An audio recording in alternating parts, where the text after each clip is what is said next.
I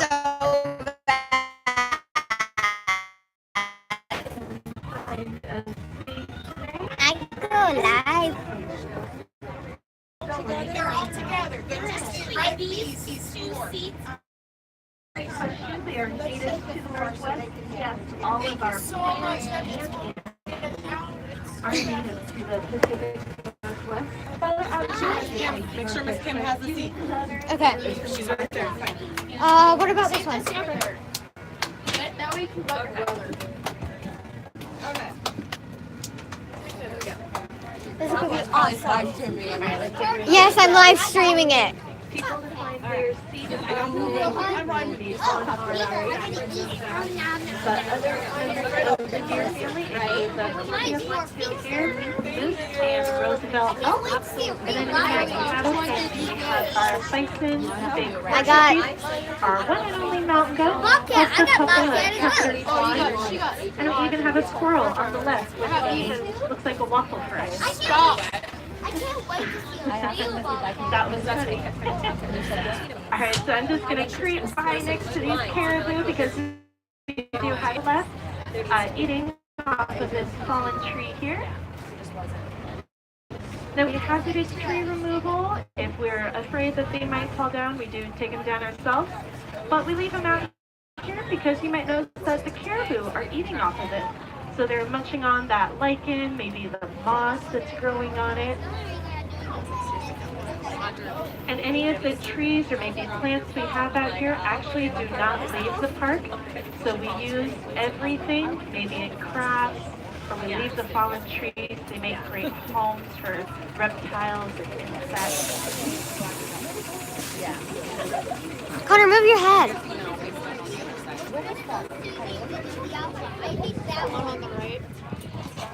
I think the one with the ginormous horns. Now, especially for those of you, it is your first time to the park today. We have a lot of beautiful animals and scenery, so I will try not to talk to the entire tour, just let you enjoy it a little more. But I will apologize, we do have geese taking over the road, so we're going to go Canada geese speed here for a little bit. Yeah, it's following you. Oh yeah, it is. It's waiting for people to film. What? Don't drop your phone. Oh, I see it. It's like let me out of here. What? Okay, those geese have exited the road. We'll continue on, but we have even more geese in the road, so hang tight with me, everyone. We'll eventually get out there. Now, after the park, we do believe that everyone needs a home and everyone can make a difference. Just people and animals have a spot here on this planet. Okay, cool. And a couple of people who also believe this are our park's benefactors, Dr. David and Connie Collier. You might see their house coming up on the left across the water if these geese ever come out of the road. That's where they lived with their 3 daughters on the weekends, during the summer, or as their vacation home. But while they lived here, it allowed the forest to grow and flourish, while they used part of it for cattle ranching. Okay, now let's take a long look out on that left, spot that Hellier house out there. Now, after some time after their daughters grew up and left the house, they were offered about $1 million for the land from a developer. But instead, they decided to donate it to Metro Parks of Tacoma. And together they did create Northwest Trek. So we are very grateful to the Helliers. They're an amazing donation. We do keep that house out there in honor of them. And just as a daily reminder to our guests and staff of the Helliers and their absolutely amazing story.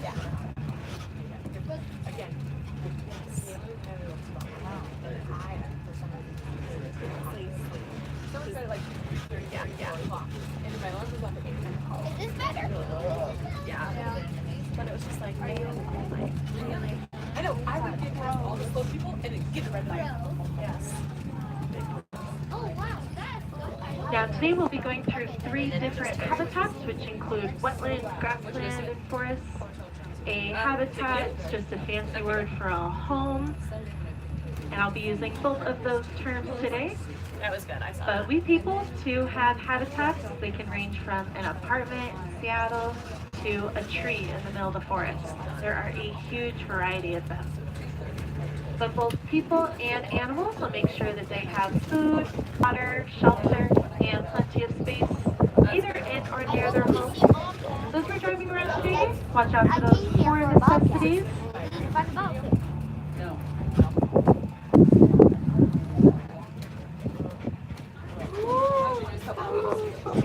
Holy crap, get off of me. What? It's a bee. Connor, stop. There's a bee on it. Connor, give it to me. Question, what state Dusting. of the Stop! Pacific Northwest? Don't hurt it. I believe it's Washington, Dude, the thing on his Idaho, Oregon, even Stop. the northern part of California. These are Right people side is too. the Pacific No, Northwest. they're not. Yes, they are. Montana. Does anyone know Montana? It's been forever since I've taken geography, so.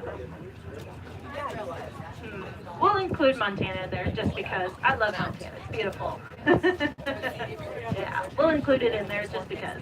I could have ignored that though. Now, one of the first habitats we'll be driving through today is grasslands. Now, these wide open spaces are really important because it allows for animals large and small to come in and call it home. And especially for our larger animals, maybe like the bison, they're able to spread out a little more, take up as much space as they need because they are very, very large. But it looks like we have one of our smaller animals out here in the grasslands. From the right, and a little further out towards the fence line, I see our lamb, our baby bighorn sheep, doing some grazing out there. But it looks like we will have a couple coming up on the left too, so hopefully both sides of the tram will be able to see them today.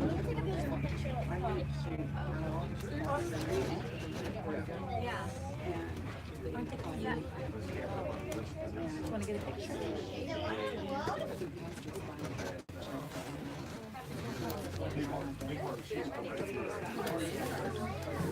Now, to tell the bighorn sheep apart, you can look at their horns.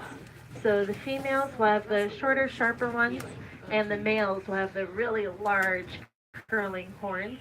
So right here we are looking at our U-band, which is females, juvenile, and of course our little lamb out there. Now we do have what's called a bachelor herd. Our mature males, they are separated right now, just taking their own space. But they will rejoin during the breeding season, which will be coming up here in the fall. But now it looks like we will have some bighorn sheep on the left side. You might notice that they're eating from piles of grain on the side of the road. So a majority of their diet does come from this habitat, like the ones grazing in the grass on the right. But our keepers will provide specialized grains and pellets just to ensure the animals have a balanced diet. And it gives the keepers a chance to see every animal every day to ensure they're in the best health possible. Connor, stop it.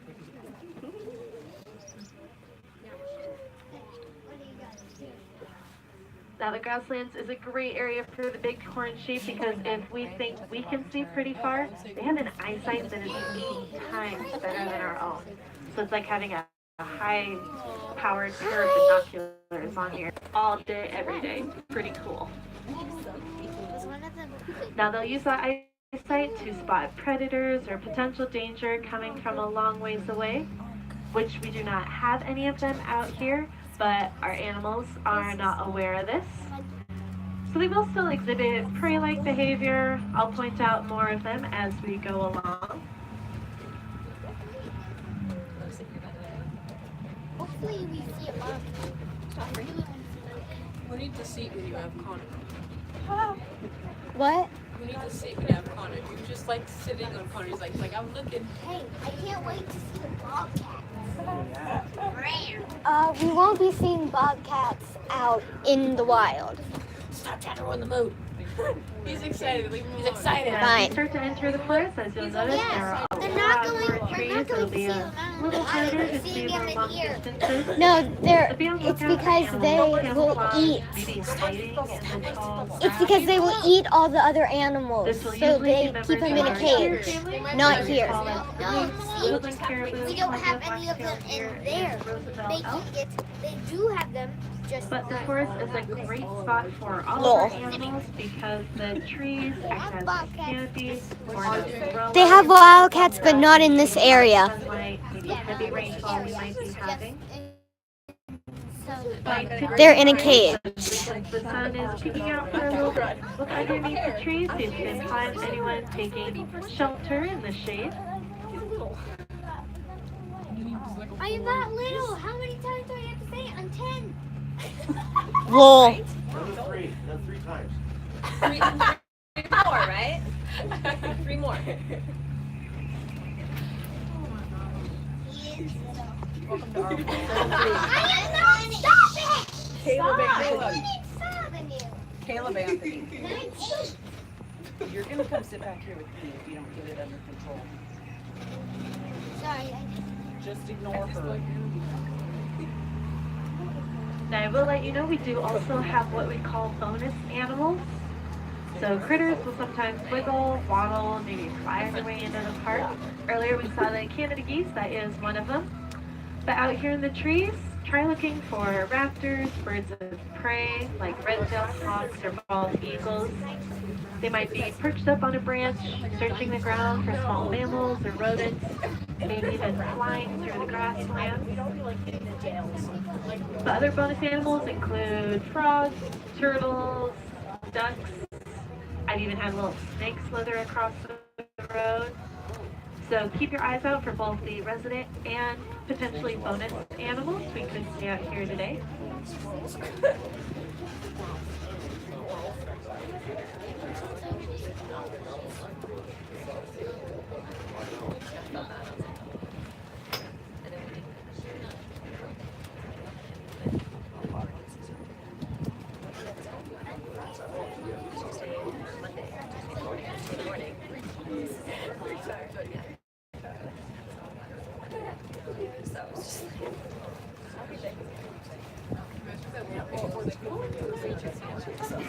Yes. I got this.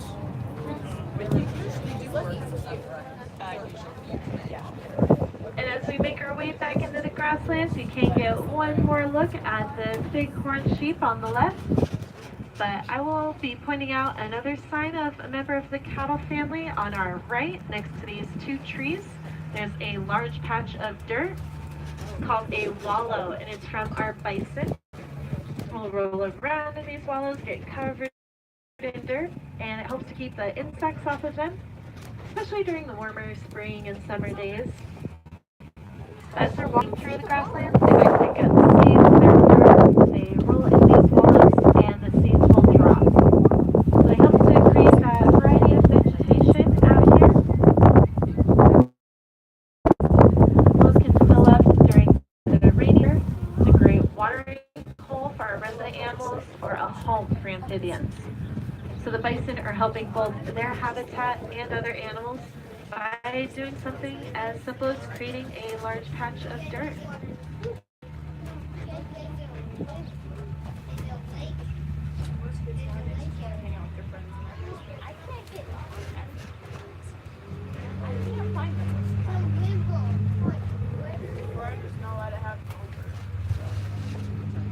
Okay, there's the stage one. I'm gonna be scared of the crap out of people. I just hope I don't scare any 3-year-olds.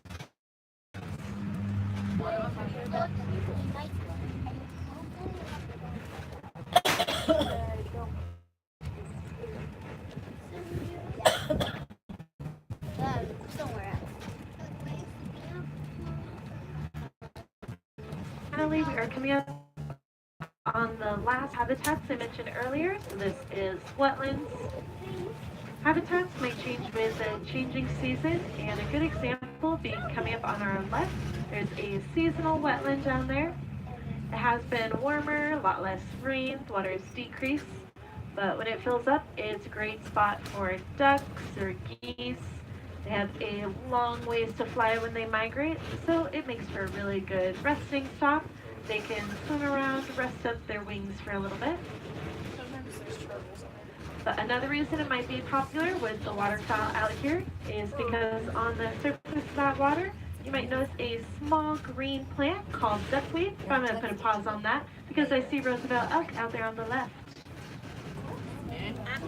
And Right over there. might eat that duckweed. So out there on the left, straight across the water, I see at least 2 males out there laying on the edge of the water. Oh, no, there is 3. Thank you. Using that excellent camouflage out there. Almost missed them.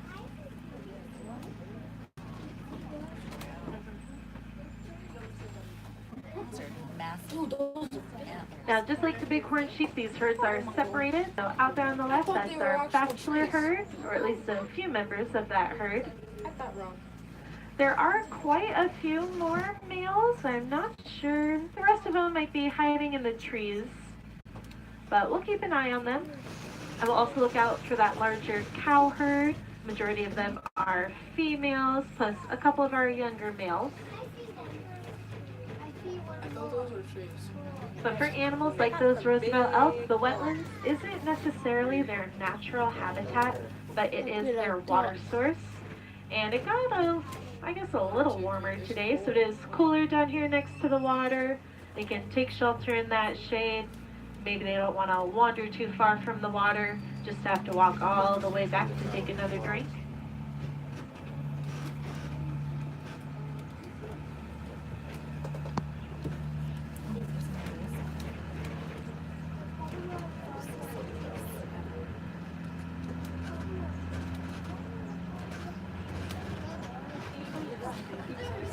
Baby ducks. Ducklings. They're just skimming across the water. Oh, wow. There. Where? No, I said it's pretty good. If you smell those big plants over, like right over there, you don't want to smell them. They smell like skunk. That's why they're called skunkweed. Coming up, I'm seeing another sign of an animal here in the wetlands. Down on the left, there's a large pile of sticks. It's someone's home. But again, I'm going to put a pause on that because we have a bison up ahead in the road. But keep that big pile of sticks in your mind. Be thinking who might live in a home like that. But we're going to creep up on this bison here, see if he'll move for us. Look, he's that gigantic bull thing. I'm tracing better from the left side right now. Not sure where he's gonna go, what he's gonna do. We went all the way to Yellowstone to look for a bison and we find one in Washington. It's all right. We're inside the big tram. That bison won't get you. I'll go to Yellowstone to look for a bison. It's one way down. Now, please keep everything inside the tram. We are not going to touch this large bison because it is the beginning of the rut mating season, and they might be a little more aggressive. I'm not surprised.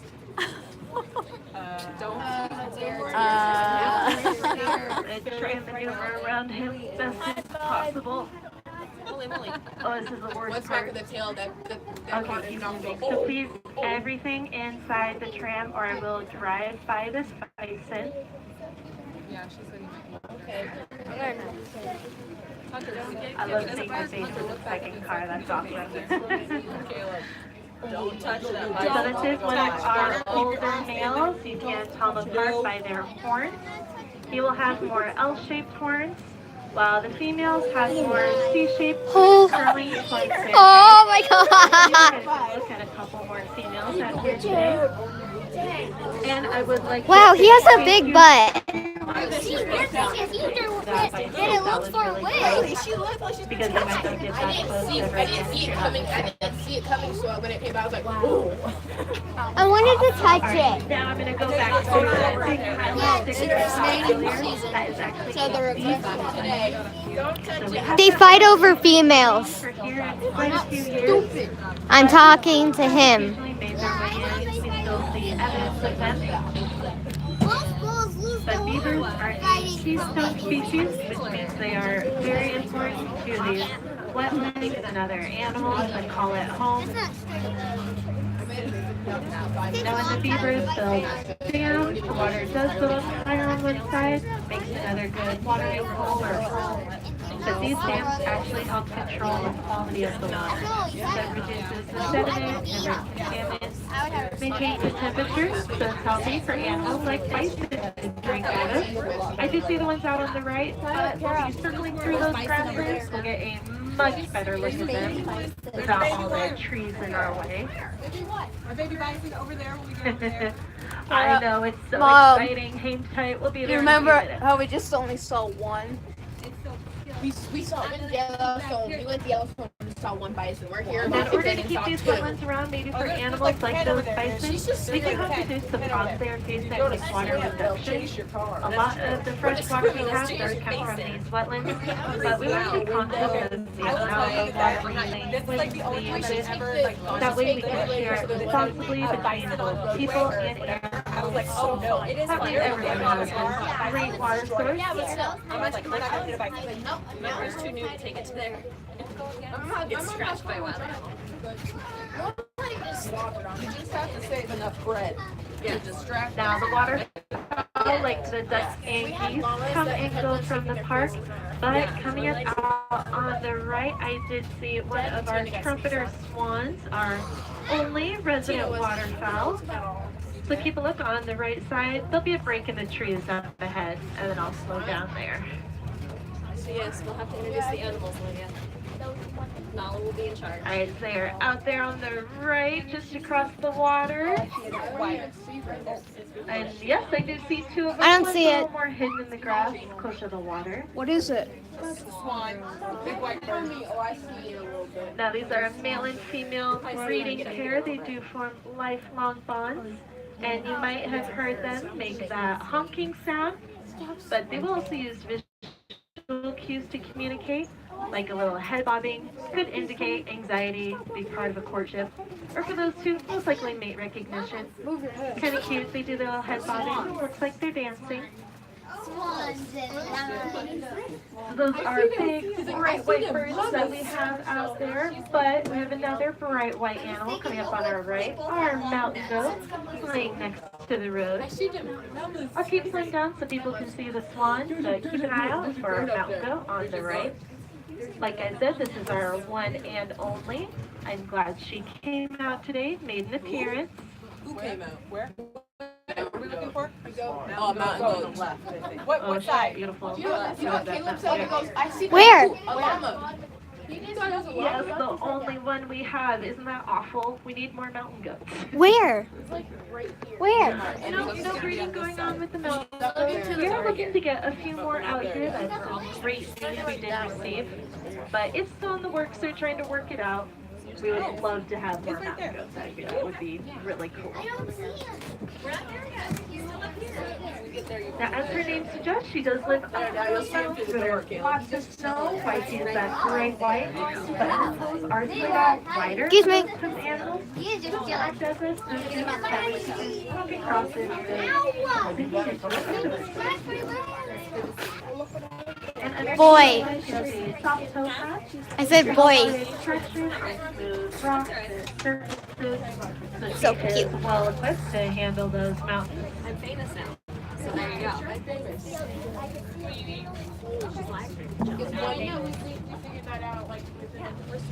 Well, that means I'm famous now. Because she shot It it. drives me nuts. What? Famous. You and your live streaming, it drives me nuts. Like I'm famous. Right? I'm on the internet now. There's somebody at the Grand Canyon that's on the internet too. Alright, sorry about that. I had to make my radio call. It was As we circle through a couple more wetlands, be on the lookout for maybe frogs or turtles. The sun has poked out. They might be basking on logs or rocks. So keep your eyes open out here. What are we looking at? But coming up on the left across that water again, you can get one more look at the Hellier House. Get a good appreciation for the amazing view they had out here. I'm kind of jealous that someone got to call this land home. That must have been amazing. But looks like right now we have some ducks snoozing out on that water. A couple of female mallards.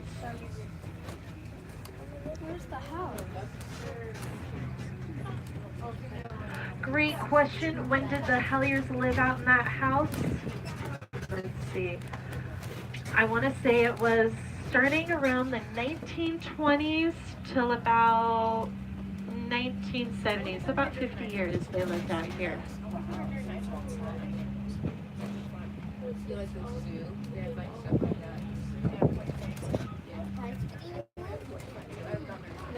All right, so that was another really great question. I'll answer that one moment, but real quick, out on the left, there's a log in the water. I see two turtles.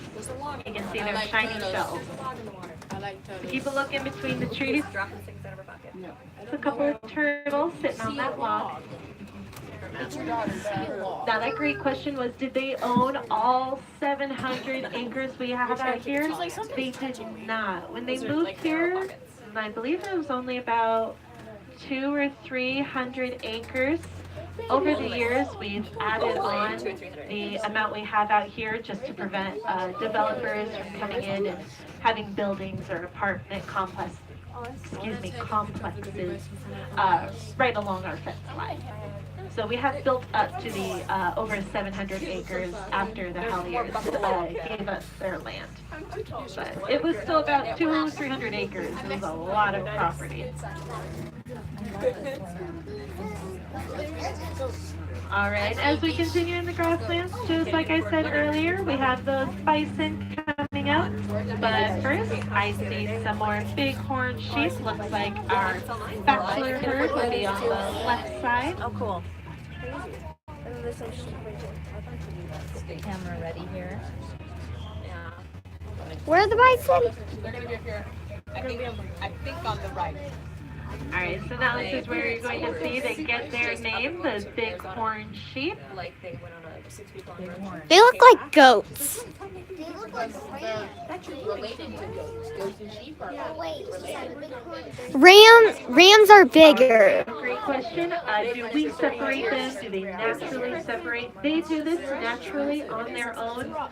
Not exactly sure why they do it. It's one of those where we can't ask them, so we have no clue. But if you are returners, you might have seen that we will take our caribou out of the free roaming area about winter time. This is because they get into fights with the Roosevelt elk, and they are significantly smaller, so they lose. They got guts though, I'll give them that. So those are the animals, the only animals we will separate out here, but just for the caribou and elk, their safety, we will do that. they could headbutt somebody in about 2 seconds. Now, both the bighorn sheep and bison have really great recovery stories. So for those bighorn sheep, in the early 1900s, open rangeland allowed them to interact with domestic cattle and sheep. So it caused a widespread of disease they were not immune to. Now, this was a mistake made by humans. However, we've learned from it, we've corrected it, and their populations are stabilized again up in the Cascades. But further research is going on just to broaden our knowledge about these diseases and prevent events like that from happening to other animals in the future. Other animals, maybe including our bison out on the right. I see some calves out there. They're that little rusty orange color. Sometimes they look like little rocks on the ground. Using those predators or like facing eyes. Wait, I don't get it. Also remember to look at the horns, see if you can tell which one's Over here.